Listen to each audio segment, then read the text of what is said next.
House ওয়ারিংয়ের কারণে অনেক সময় বিদ্যুৎ বিল বেশি আসে। আমি আপনাদের দেখাবো কিভাবে মিটার পরিবর্তনের সময় আমরা বুঝতে পারি যে ওয়ারিংয়ে সমস্যা আছে না নাই। আমি কিন্তু লাইভ লাইনে কাজ করতেছি। নিউট্রাল সংযোগ এখনও দেইনি।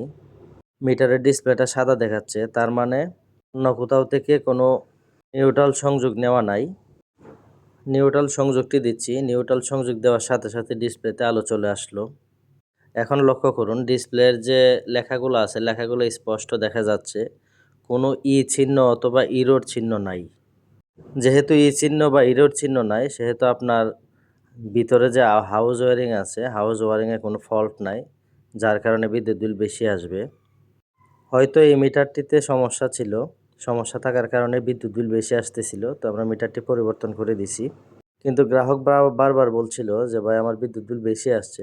আমরা বাহ্যিক দিক থেকে দেখলাম যে মিটারে সমস্যা থাকতে পারে, কিন্তু হাউস ওয়ারিংয়ে কোনো সমস্যা নাই।